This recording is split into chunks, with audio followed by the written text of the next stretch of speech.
എല്ലാ കൂട്ടുകാർക്കും മിക്സ് സ്പൈസസിൻ്റെ ഒരു പുതിയ വ്ലോഗിലേക്ക് സ്വാഗതം. നമ്മൾ ഇന്നിവിടെ തയ്യാറാക്കാൻ പോകുന്ന ഒരു ചിക്കൻ ബിരിയാണിയാണ്. ഇത് വളരെ എളുപ്പത്തിൽ നമുക്ക് തയ്യാറാക്കാൻ പറ്റുന്ന ഒരു ബിരിയാണിയാണ്. പിന്നെ ഇതിൻ്റെ ടേസ്റ്റും വളരെ നല്ല ടേസ്റ്റാണ്. അപ്പോൾ നമുക്ക് നോക്കാം ഇതെങ്ങനെയാണ് ഈ ചിക്കൻ ബിരിയാണി റെഡിയാക്കുന്നതെന്ന്. നമുക്ക് ഒരു 2 ടേബിൾ സ്പൂൺ നെയ്യ് ഒഴിച്ചു കൊടുക്കാം. നെയ്ക്ക് പകരം നമുക്ക് വെളിച്ചെണ്ണയാണെങ്കിലും യൂസ് ചെയ്യാവുന്നതാണ്.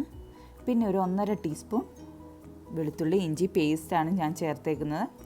ഒരു 10 പച്ചമുളക് ചതച്ചതും കൂടി ഇതിലേക്ക് ചേർത്ത് കൊടുക്കുന്നുണ്ട്. അത് നിങ്ങളുടെ എരിവിനനുസരിച്ച് കൂട്ടുകയോ കുറയ്ക്കുകയോ ഒക്കെ ചെയ്യാം.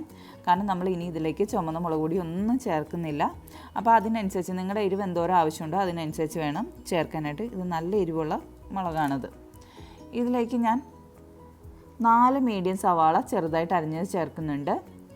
നമ്മളിവിടെ സവാള ഒരു ബ്രൗൺ കളറൊന്നും ആക്കുന്നില്ല, ഒന്ന് ചെറുതായിട്ടൊന്ന് വഴറ്റിയെടുക്കുന്നത് മാത്രമേ ഉള്ളൂ. ഞാൻ കുറച്ച് ഉപ്പും കൂടി ഇതിലേക്ക് ആഡ് ചെയ്യുന്നുണ്ട് വേഗം വഴന്ന് കിട്ടാൻ വേണ്ടി. ഇത് ടൊമാറ്റോസാണ്. നമുക്കിവിടെ ലാഭത്തിന് ടൊമാറ്റോസ് കിട്ടും. അപ്പോൾ നമ്മൾ ഇതേപോലെ പേസ്റ്റ് രൂപത്തിലാക്കി ഫ്രീസറിലാക്കി സൂക്ഷിച്ച് വെക്കാറുണ്ട്. അപ്പോൾ ഇതിൻ്റെ ലിങ്ക് ഞാൻ താഴെ ഡിസ്ക്രിപ്ഷൻ ബോക്സിൽ കൊടുത്തേക്കാം. ഇപ്പം നമ്മുടെയൊക്കെ വീട്ടിൽ ഇങ്ങനെയൊന്നും ചെയ്തു വെച്ചിട്ടുണ്ടാവില്ലല്ലോ. അപ്പോൾ നമുക്കൊരു വലിയ തക്കാളി എടുത്ത് നല്ല പേസ്റ്റ് പോലെ അരച്ചെടുക്കാം. എന്നിട്ട് നമുക്കതും കൂടി ഇതിലേക്ക് ചേർത്ത് കൊടുക്കാം. നമ്മുടെ സവാള ഏകദേശം ഈ ഒരു പരുവത്തിൽ വേണം നമുക്ക് വേണ്ടത്. ഇനി നമുക്കതിലേക്ക് നമ്മൾ നേരത്തെ എടുത്ത് വെച്ചിരുന്ന തക്കാളി പേസ്റ്റ് ചേർത്ത് കൊടുക്കാം. എന്നിട്ട് നമുക്കിത് നന്നായിട്ട് മിക്സ് ചെയ്തെടുക്കാം. ഇനി നമുക്കിതിലേക്ക് ഒരു 1/2 ടീസ്പൂൺ മഞ്ഞൾപ്പൊടി ചേർത്ത് കൊടുക്കാം. ഇനി ഒരു 2.5 ടീസ്പൂൺ ഗരം മസാലയും കൂടി നമുക്ക് ആഡ് ചെയ്യാം ഇതിലേക്ക്. എന്നിട്ട് നമുക്കിത് നന്നായിട്ട് മിക്സ് ചെയ്യാം. ഇത് 1 കിലോ ചിക്കൻ ഉണ്ട്. ഇത് മീഡിയം സൈസിൽ കട്ട് ചെയ്തേക്കുന്നതാണ്. കറി സൈസല്ല നമുക്ക് വേണ്ടത്. അപ്പം നമുക്ക് ഇതും കൂടെ ഇതിലേക്കിട്ട് നന്നായിട്ട് മിക്സ് ചെയ്തെടുക്കാം. ഇതിൻ്റെ ഒപ്പം ഉപ്പ് കുറവാണെങ്കിൽ അതും കൂടെ ഇതിലേക്ക് ആഡ് ചെയ്യേണ്ടതാണ്. നമുക്കിനി ഇതിലേക്ക് ഒരു 3 ടീസ്പൂൺ തൈര് ചേർത്ത് കൊടുക്കാം. ഇനി നമുക്കിതിലേക്ക് ഒരു പിടി മല്ലിയിലയും കൂടെ ആഡ് ചെയ്യാവുന്നതാണ്. നമുക്കത് നന്നായിട്ട് മിക്സ് ചെയ്തെടുക്കാം. എൻ്റെ ചാനൽ ഇതുവരെയായിട്ടും സബ്സ്ക്രൈബ് ചെയ്യാത്ത കൂട്ടുകാരുണ്ടെങ്കിൽ മറക്കാണ്ടൊന്ന് സബ്സ്ക്രൈബ് ചെയ്യണം. ആ ബെല്ലൈക്കനും കൂടെ ഒന്ന് മറക്കാതെ അമർത്തണം കേട്ടോ. ഇനി നമുക്കിതിലേക്ക് ഒരു 1/2 ഗ്ലാസ് വെള്ളവും കൂടെ ചേർത്ത് കൊടുക്കാം. ഇനി നമുക്ക് ഈ ചിക്കൻ മൂടി വെച്ച് വേവിച്ചെടുക്കാം. നമ്മുടെ ചിക്കൻ വേവുമ്പോഴത്തേക്കും നമുക്ക് റൈസ് റെഡിയാക്കാം. അതിനുവേണ്ടി ഞാനിവിടെ ഒരു 2.5 ഗ്ലാസ് റൈസാണ് എടുത്തേക്കുന്നത്. സെല്ല ബസ്മതി റൈസാണ് എടുത്തേക്കുന്നത്. നിങ്ങൾക്ക് ഏത് ബസ്മതി റൈസ് വേണമെങ്കിലും എടുക്കാം. സെല്ല റൈസ് ആകുമ്പോൾ നമ്മുടെ റൈസിന് ഇത്തിരി നീട്ടമൊക്കെ ഉണ്ടാകും. അതാണ് ഞാൻ സെല്ല എടുക്കുന്നത്. ഇനി നമുക്കിതിലേക്ക് റൈസിനാവശ്യമായ ഉപ്പിട്ട് കൊടുക്കാം. ഇനി നമ്മളിതിലേക്ക് ഒരു ചെറിയ കഷ്ണം കറുവാപ്പട്ട ചേർത്ത് കൊടുക്കുന്നുണ്ട്. പിന്നെ കുറച്ച് ഗ്രാമ്പു കുറച്ച് ഏലക്കായും കൂടെ നമുക്ക് ഇതിലേക്ക് ആഡ് ചെയ്യാം. പിന്നെ ഇതിലേക്ക് നമ്മൾ ചേർക്കാൻ പോകുന്ന ബേ ലീവ്സാണ്. പിന്നെ ഒരു സ്റ്റാർ അനീസ് നമ്മൾ ഇതിലേക്ക് ആഡ് ചെയ്യുന്നുണ്ട്. പിന്നെ നമ്മളിതിലേക്ക് പ്രത്യേകമായിട്ട് ചേർക്കാൻ പോകുന്നത് ചിക്കൻ ക്യൂബാണ്. ചിക്കൻ ക്യൂബ് ചേർത്ത് കഴിയുമ്പോൾ നമ്മുടെ റൈസിനൊരു നല്ലൊരു ഷൈനിങ് ഒക്കെ കിട്ടും. അതിന് വേണ്ടിയാണ് നമ്മൾ ചിക്കൻ ക്യൂബ് ചേർക്കുന്നത്. ഇപ്പം നമ്മുടെ റൈസ് ഒരു 1/4 വേവായിട്ടുണ്ട്. ഇനി നമുക്കിത് വെള്ളം ഊറ്റിക്കളയാം.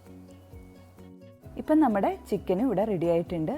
കുറച്ച് വെള്ളമുണ്ട് ഇതിനകത്ത്. കാരണം നമ്മളുടെ അരി നമ്മൾ 1/4 വേവേ വേവിച്ചിട്ടുള്ളൂ. ബാക്കിയുള്ളത് ഇതിനകത്ത് കിടന്നാണ് ഇനിയും വേവേണ്ടത്.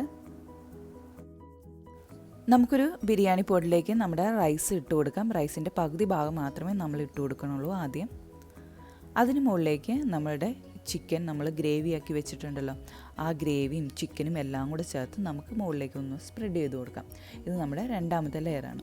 ഈ 2ാമത്തെ ലെയറായ ചിക്കൻ്റെ മുകളിലേക്ക് നമ്മളിനിയും ബാക്കിയുള്ള റൈസ് മുഴുവനും ഇട്ട് കൊടുക്കുന്നുണ്ട്.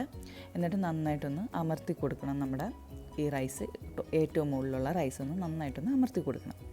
അതിന് മുകളിലേക്ക് നമ്മുടെ നേരത്തെ എടുത്തു വെച്ചിരുന്ന കുറച്ച് മല്ലിയില ഉണ്ടല്ലോ ചെറുതായിട്ട് അരിഞ്ഞ്, അതും കൂടെ ഇതിന് മുകളിലേക്ക് നമുക്ക് ഇട്ട് കൊടുക്കാം.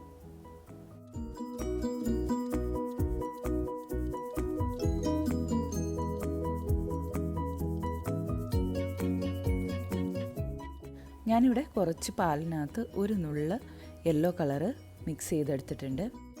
ഇനി നമുക്ക് ഇതേപോലെ ഒരു ചെറിയൊരു ഈർക്കിലി കഷ്ണം നമുക്ക് ഇതേപോലെ കുത്തി വെക്കാം.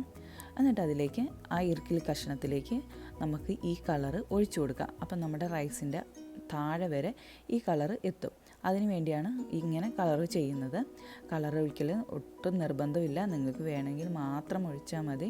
ഇത് ഞാനിവിടെ വീഡിയോ ചെയ്യുന്ന കാരണം മാത്രമാണ് കളറ് ഇങ്ങനെ ചേർത്ത് കൊടുക്കുന്നത്. ഇനി നമുക്കിത് കവർ ചെയ്ത് നന്നായിട്ട് ആവി കയറ്റിയെടുക്കാം. നമ്മുടെ ഒട്ടും ഇതിൻ്റെ ആവി പുറത്ത് പോകാൻ പാടില്ല. അതുകൊണ്ട് ഞാനിവിടെ ഈ ഹോളിൽ ഒരു അലൂമിനിയം പേപ്പർ വെച്ച് കൊടുക്കുന്നുണ്ട്. ഇത് മീഡിയം ഫ്ലെയിമിൽ 10 മിനിറ്റ്സും ലോ ഫ്ലെയിമിൽ ഒരു 10 മിനിറ്റ്സുമാണ് നമ്മൾ ആവി കയറ്റിയെടുക്കുന്നത്. ബിരിയാണി നല്ല അടിപൊളിയായിട്ട് വന്നിട്ടുണ്ട്. നമ്മുടെ സിമ്പിൾ ആൻഡ് ഈസി ടേസ്റ്റി ബിരിയാണിയാണിത്. അപ്പോൾ എല്ലാവരും ഈ ചിക്കൻ ബിരിയാണി ട്രൈ ചെയ്ത് നോക്കണം. എന്നിട്ട് നിങ്ങളുടെ ഫീഡ്ബാക്സ് ഒക്കെ എന്നെ ഒന്ന് അറിയിക്കുകയും വേണം കേട്ടോ. അപ്പോൾ നമുക്ക് ഒരു പുതിയ റെസിപ്പിയായിട്ട് അടുത്ത വ്ലോഗിൽ കാണാം.